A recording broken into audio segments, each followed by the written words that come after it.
Alright, so 3 years ago I, 24 male, and my high school sweetheart Claire, 23, broke up after her younger sister accused me of seducing her. My life was destroyed. I was expelled from university, had my scholarship terminated, lost my internship at a tech company, was assaulted by members of both her and my family, all in a couple of months. Claire didn't believe that I was innocent. She blocked me as soon as the news broke and never once reached out to me. She told all of our mutual friends that I was violent. She never once asked my side of the story and just assumed I was in the wrong. Charges were pressed, and that's when the cracks in her sister's story appeared. Eventually, she cracked under pressure and came clean. She was jealous of how much time I spent with her sister and how much more her family seemed to like me. Anyway, once news broke, a lot of apologies came through. The only one I waited for was from my ex-girlfriend. She never sent as much as a text message to me, so I left and moved on. 3 years later, and I get a text message from an unknown number. The message was from Claire and she invited me to dinner. She didn't apologize to me once in this entire message. I went to the dinner and we talked. She talked about how sorry she was. She was sad that she was so quick to make assumptions and that she should have heard me out. When I asked why she never reached out, she told me that her family wouldn't let her. She said that she wanted to go on a few dates and see if we can get back together. Should I? All this time I waited for her because I loved her, but it feels like I can't trust her anymore. It also feels like she didn't really try to reach out at this time. In this day and age, it's really easy to secretly reach out to someone online. I need your help. I really hope you sued for damages. I don't know if it's a real thing, but she should definitely face some consequences for that garbage.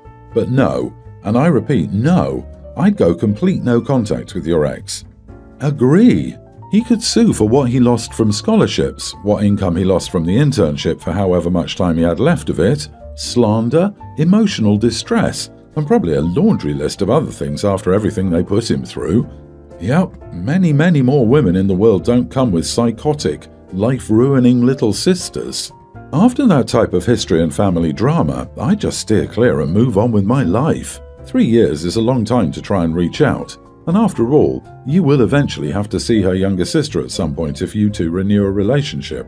After an allegation like that, which resulted in so much pain, why would you want to surround yourself with that type of negative energy?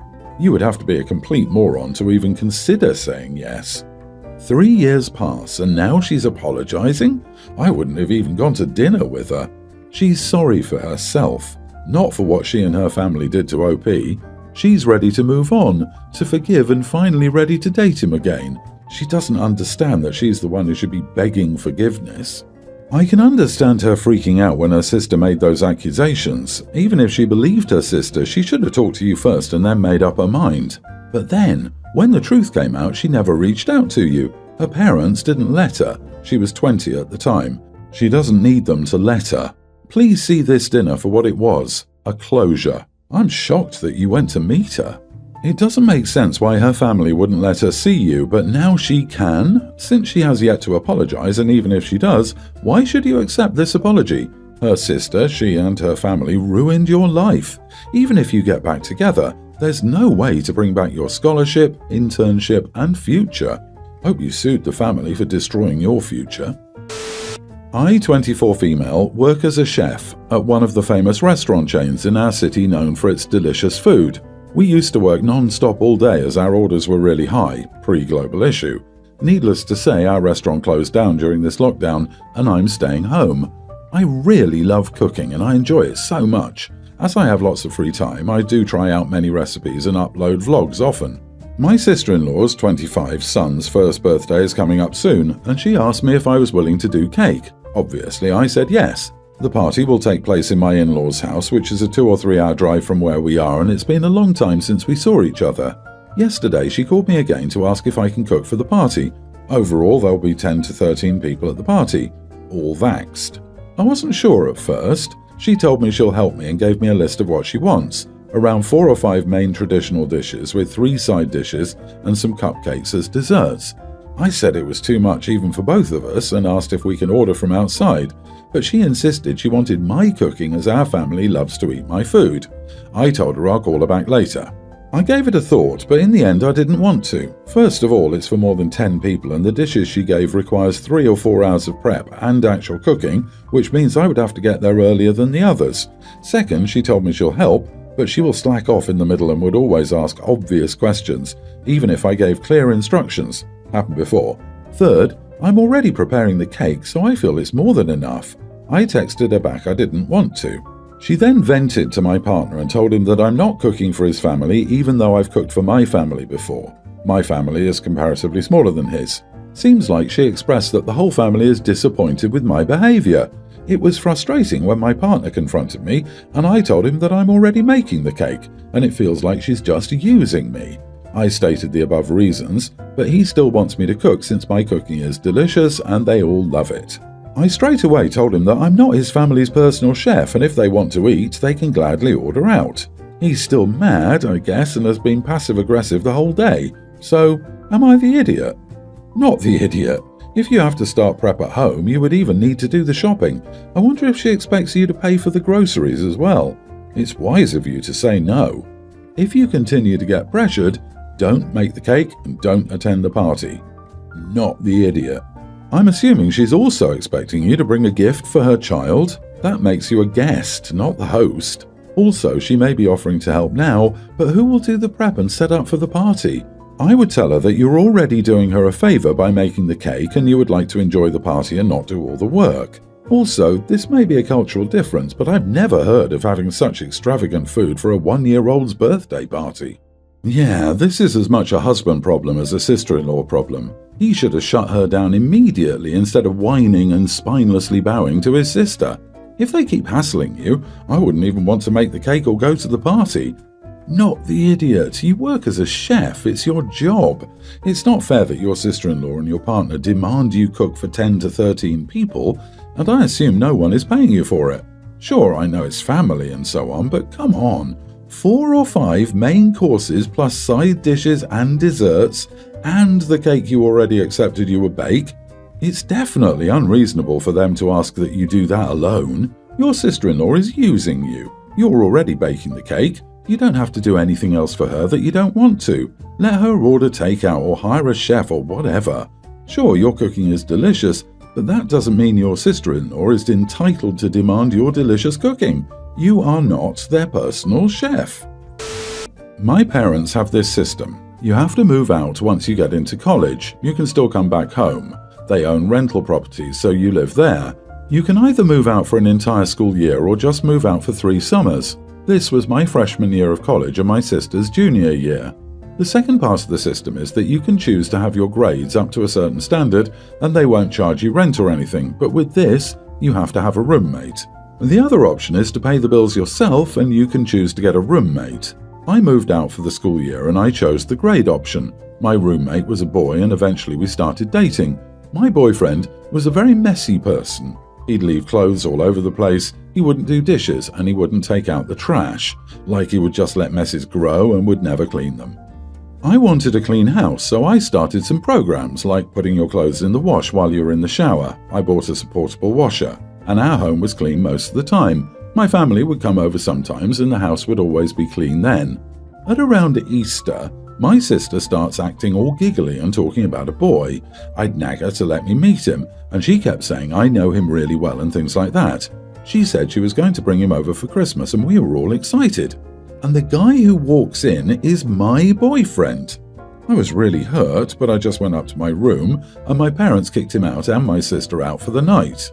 My sister decided to move out for the summer and got an apartment with her boyfriend, my ex. She came back home for a visit for 2 weeks, and I guess when she got back home, the apartment looked terrible. She called my parents and me crying, asking if she could move back in, and they said no. She called me personally and said I purposely didn't tell her how messy he was because I wanted to ruin their relationship, and I was jealous. She said they lost a lot of money because they had to hire a cleaning service, which caused problems in their relationship. She said none of this would have happened if I told her how messy he could be. Am I the idiot? She knew you were dating him and not only dated him at the same time, but thought it would be awesome to bring him home?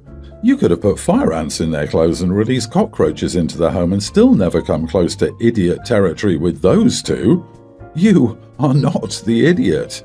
If you told her he was messy, she'd probably just accuse you of trying to turn her away from him.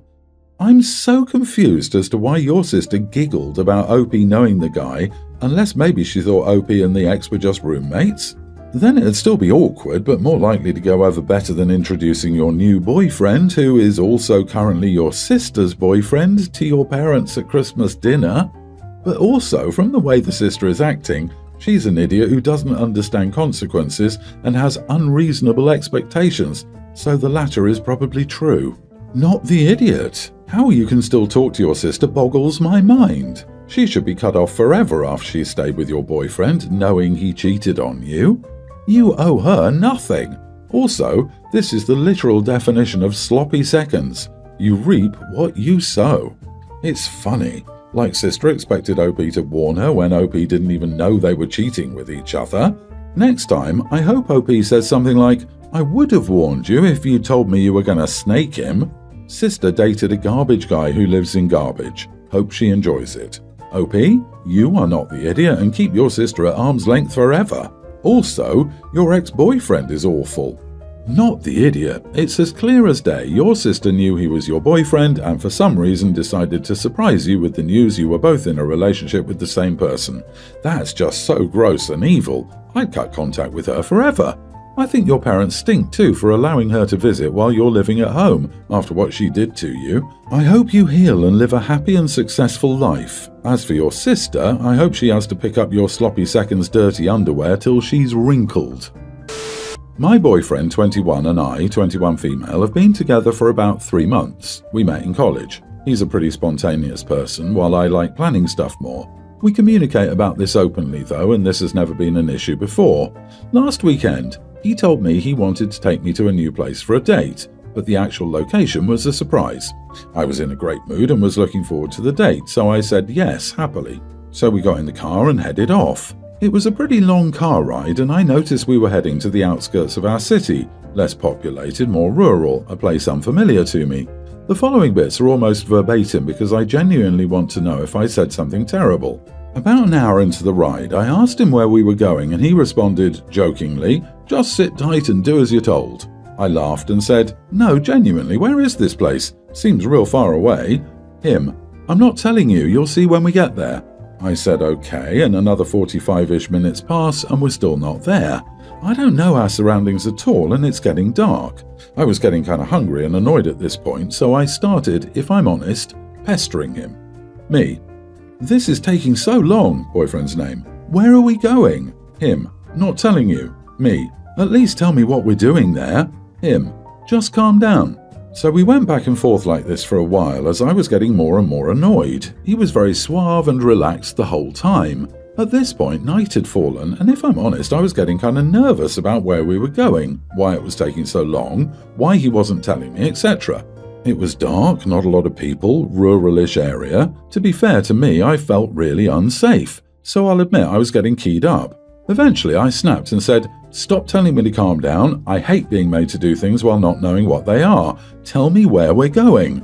I admittedly said this in an outraged tone and I definitely swore also. He then got angry. He stopped the car and told me he was taking me for stargazing, that it was supposed to be a pleasant surprise, and he was upset that I wasn't appreciating him for his thoughtfulness. I was absolutely horrified and felt so guilty, and I sincerely apologized. But he called the whole thing off, turned around, drove all the way back and dropped me off at my apartment. I spent all night apologizing over text. No response. The following day he called and said he wants to break up because I didn't appreciate him and trust him enough. I'm really upset. My friend said it's good that I trusted my instincts, but what do you all think? Have I repaid cruelty for kindness? Am I the idiot? Not the idiot. Not everyone likes surprises. You made it very clear that you would prefer to be told instead of surprised. At that point, he's the jerk for not just telling you. Would you have liked stargazing less if you knew that's what you were going to do? Of course not. This is a weird trap that a lot of presents and gestures fall into.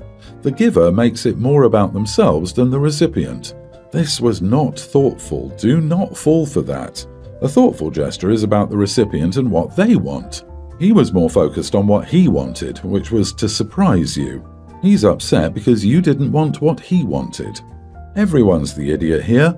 He stinks because he didn't do anything to assuage your concerns and is going straight to break up rather than talk about it. And you're the idiot because you didn't trust him enough to just let it happen. This is unfortunately what happens when a planner and a spontaneous person date. It's just something to work through, and he's an understandable idiot for wanting to break up without talking about it. Disagree. Many women have been hurt or killed because they didn't follow their instincts or thought they should just be nice. I'm not implying that this guy was intending to do anything of the sort, but it's understandable that if you're in a new relationship and you're being driven out into the middle of nowhere at night without being told what's happening, it would be unnerving. Not the idiot.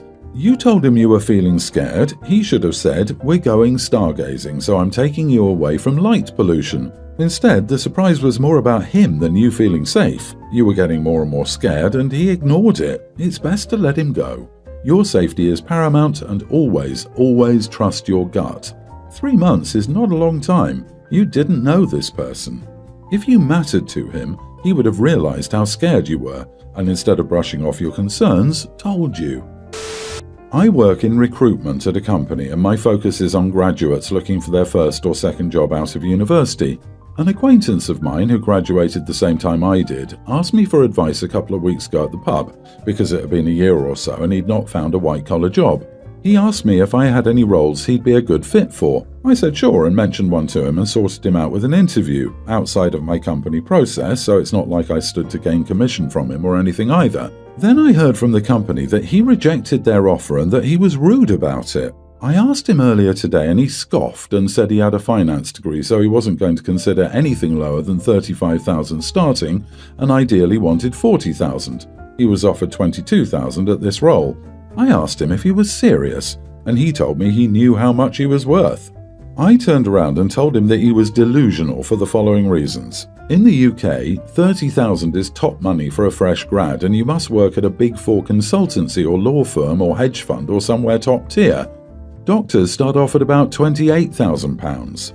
I also said that £30,000 starting was very optimistic because he had no work experience and didn't go to a Russell Group university, like the USA Ivy League. I told him that really, especially given the global situation, a starting salary of $22,000 was actually pretty good. He was annoyed at this and told me I was part of the system keeping him down. Later, I got a text from his girlfriend saying I was out of line and that I wasn't trying hard enough, that I should have recommended him to banks, which is also laughable because banks don't use recruitment firms, so I have no contacts there. Am I the idiot? Not the idiot. When you have no experience, didn't go to a top school, or daddy isn't the boss, you start at the bottom. Your dude is delusional. Also, you got him a good entry-level job that he burned. The trash took itself out. One of those people who always think the world is trying to gang up on him so he can't make it big. It's laughable for him to say he knows what he's worth when he has zero experience. No one fresh out of school anywhere starts at the top of the salary range. He will have a difficult time keeping a job with that attitude if and when he actually finds one that will have him. Not the idiot, but wow, are those salaries low? I wasn't expecting the UK to have such low salaries. In the USA, my friends with finance degrees are making a minimum of $60,000 from a good but not Ivy League uni. My chemical engineering friends make $80,000 plus, some making six figures straight out of college. It's obviously not OP's fault, but $22,000 is insanely low, especially given the cost of living in the UK.